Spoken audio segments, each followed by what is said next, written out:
November 1st, 1700. The King of Spain is dead. In the flickering candlelight of the royal palace in Madrid, the court physician stands over the body of Charles II. He holds a scalpel, his hands shaking slightly. He has performed many autopsies in his life, but he has never seen anything like this. The man lying on the table was only 39 years old, yet he looked like an ancient man of 80. He was completely bald, toothless, and his limbs were twisted and frail.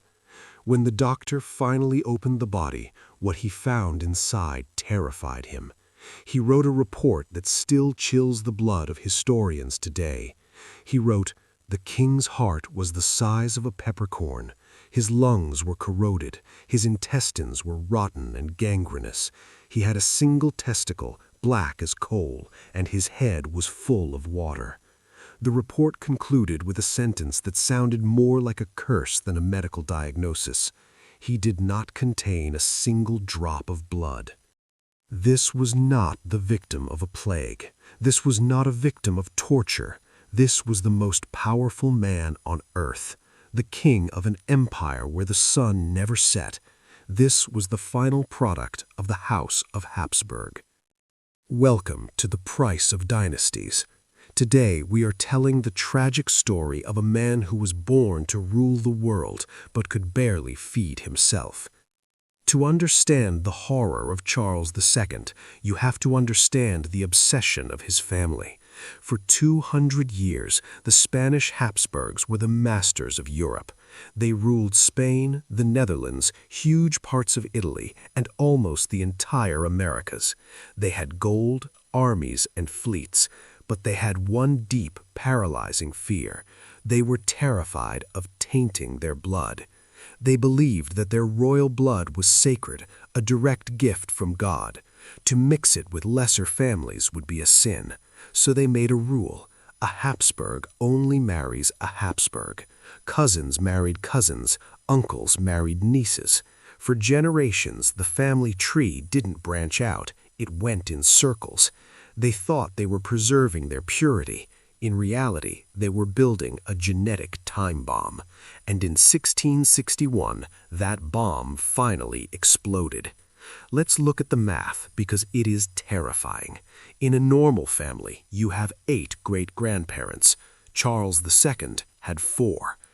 Genetics uses a number called the inbreeding coefficient. It measures how likely it is that a person inherits 2 identical copies of a gene, one from the mother, one from the father. If you marry a random person, the risk for your child is almost 0. If a brother and sister have a child, the risk is 25%. Charles II had an inbreeding coefficient of 25.4%. Genetically, he was more inbred than a child born of a brother and sister. His genome was a disaster. All the recessive genes, all the hidden diseases that had been sleeping in his family's DNA for centuries, suddenly woke up in one single body. When he was born, the midwives were afraid to show him to his father, King Philip IV. The baby was huge but weak, his head was misshapen, and then there was the jaw, the famous Habsburg Jaw. You've seen it in portraits. The lower jaw protrudes so far forward that the teeth don't meet. For his ancestors, it was an ugly family trait. For Charles, it was a disability. His tongue was too big for his mouth. He couldn't chew his food. He could barely speak so that people could understand him. He drooled constantly. But the physical deformity was just the beginning. The real tragedy was what was happening inside his mind. Imagine being the heir to the greatest throne in the world, but being treated like a fragile glass doll. For the first 4 years of his life, Charles couldn't walk. His leg bones were soft and brittle due to rickets, a disease caused by a lack of vitamin D and compounded by his rare genetic disorders. He was carried everywhere. He didn't speak his first word until he was 4. He didn't walk until he was 8. His mother, Queen Mariana, who was also his father's niece, by the way, was terrified he would die, so she forbid anyone to educate him. They treated him like an infant well into his teenage years. While other European princes were learning Latin, sword fighting, and strategy, the future king of Spain was playing with dwarfs in the palace gardens, unable to read or write. He was rarely washed, as the doctors believed that bathing would weaken him further. So for years the King of Spain was covered in filth and lice, smelling of decay. The people of Spain didn't know about chromosomes or DNA. When they saw their king, twitching, drooling, suffering from seizures, they had only one explanation. They didn't call him the inbred, they called him El Hechizo, the Bewitched. As Charles grew older, the tragedy shifted from his body to his heart. Despite his deformities, despite his inability to even chew his own food, he was still the king. And kings have one primary duty: to produce an heir.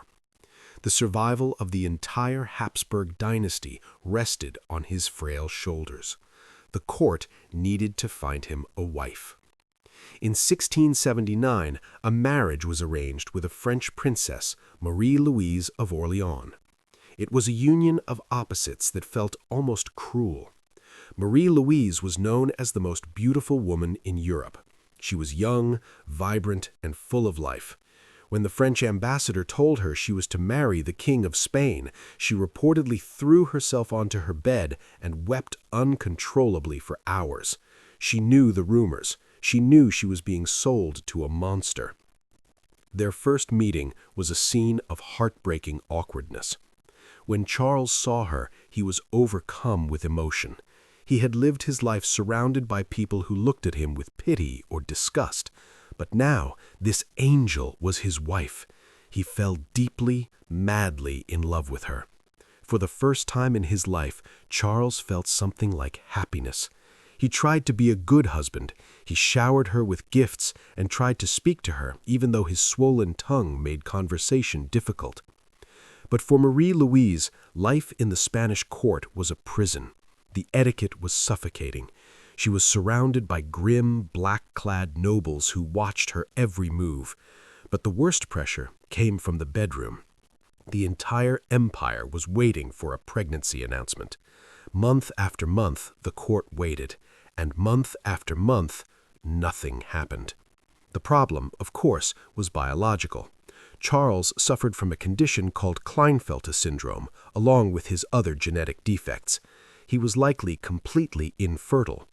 But in the 17th century, no one blamed the king. They blamed the queen. The court whispered that she was barren. They suggested she wasn't trying hard enough. The stress began to destroy her.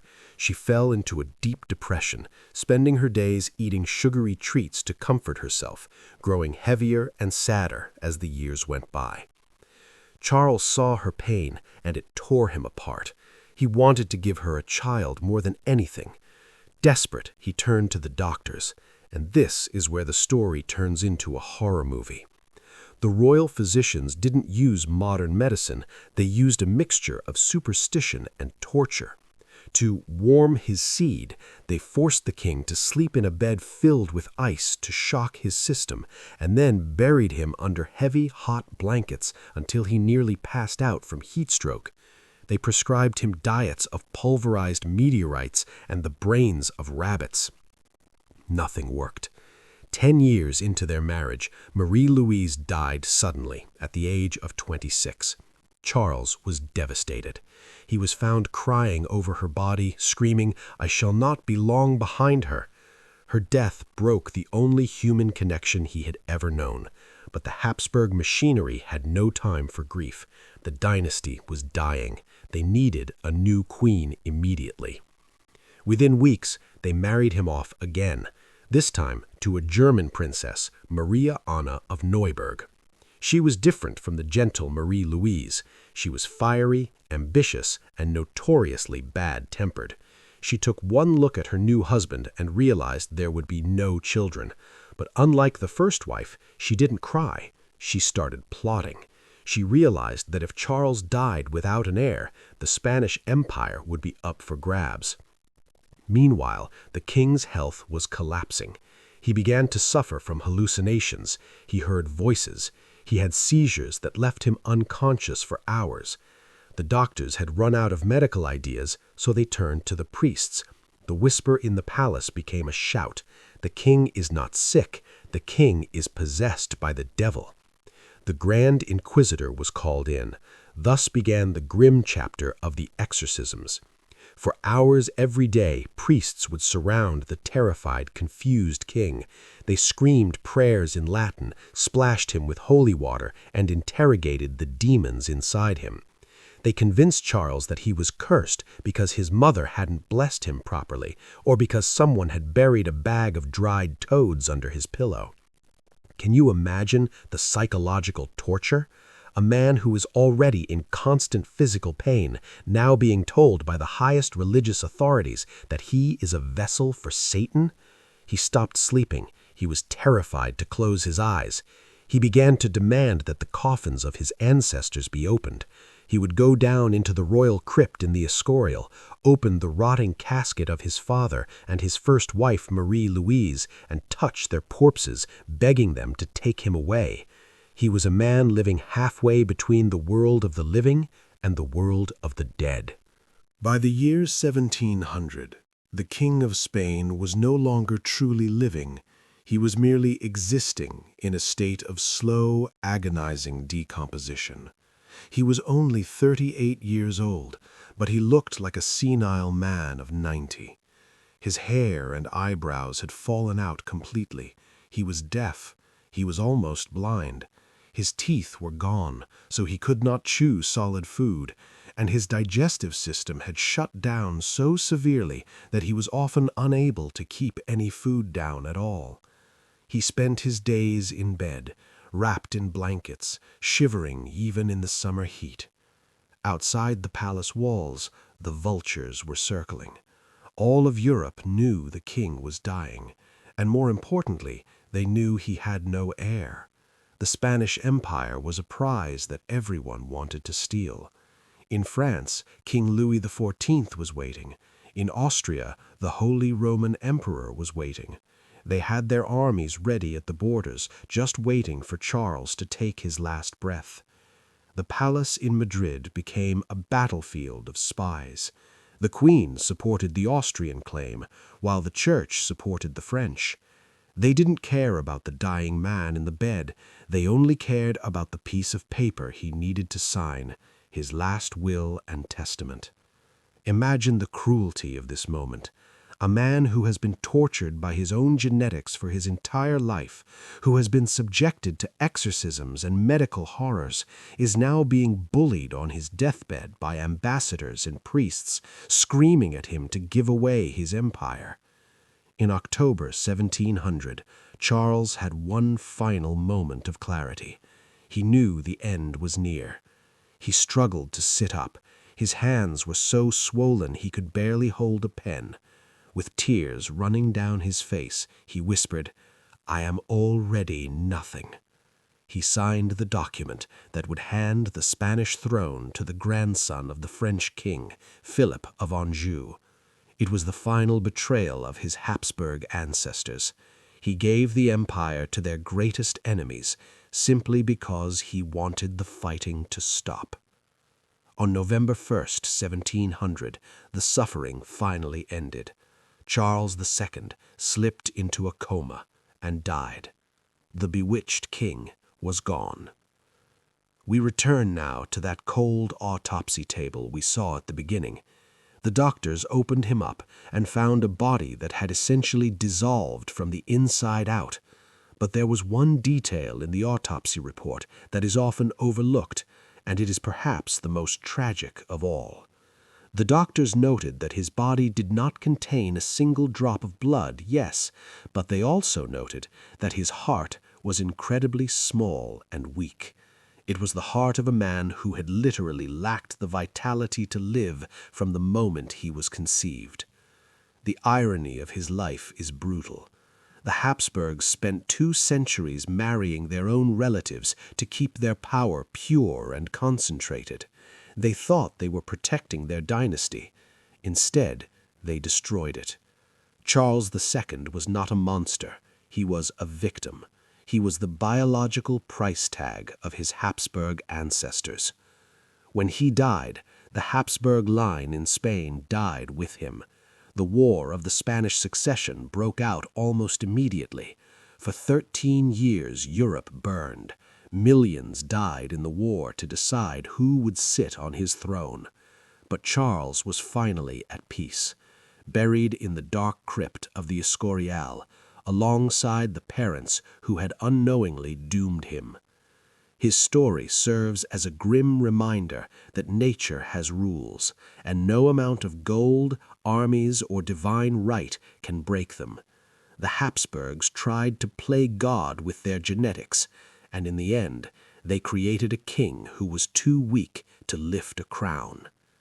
If you enjoyed this deep dive into the darker side of history, please like and subscribe. We have many more stories of royal madness coming soon. And if you think Charles II had a tragic life, his story is nothing compared to the French king who was locked in a dark cell at the age of 8 and left to rot in silence. Click the video on your screen now to uncover the heartbreaking mystery of Louis XVII, the boy who never ruled. You won't believe what they did to him.